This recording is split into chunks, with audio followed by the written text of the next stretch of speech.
Shivani recording studio की शानदार प्रस्तुति। जान हमर छे जान से ज्यादा तोरा प्यार करबोगे। एक जन्म की 7 जन्म तक साथ तोहर रहबोगे। जान हमर छे जान से ज्यादा तोरा प्यार करबोगे।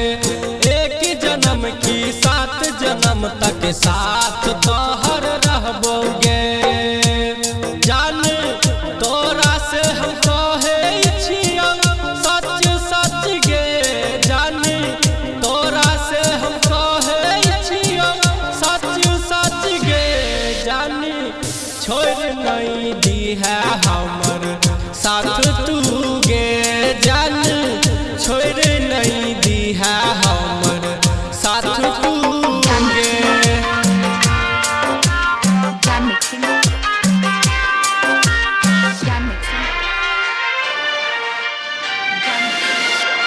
आप सुन रहे हैं शिवानी रिकॉर्डिंग स्टूडियो की शानदार प्रस्तुति।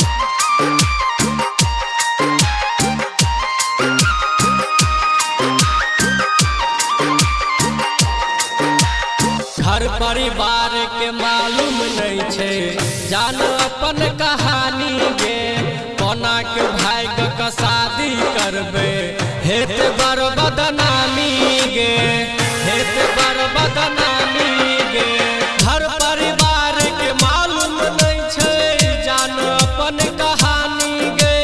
कोना के भाग्य का शादी करबे हेत बर बदनामी गे। जान तोरा बिना रहबै नहीं हम एक पल गे। जान तोरा बिना रहबै नहीं हम एक पल गे।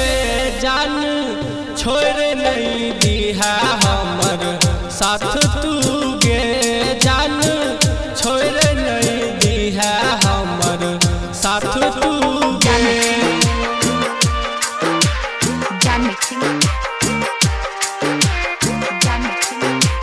आप सुन रहे हैं शिवानी रिकॉर्डिंग स्टूडियो की शानदार प्रस्तुति। गायक देव दिलदार कहे छो अपन प्रेम कहानी गे। सुतलो में हम याद एगो करिहन बेवफाई गे। करिहन बेवफाई गे। गायक देव दिलदार कहे छो अपन प्रेम कहानी गे। सुतलो में हम याद एगो करिहन बेवफाई गे। जानी कहे छियो तोरा से हम सच सच गे। जान कहे छियो तोरा से हम सच सच गे। जान छोड़ नहीं दी है हमर साथ तू गे। जान छोड़ नहीं दी है हमर साथ तू गे। Shivani recording studio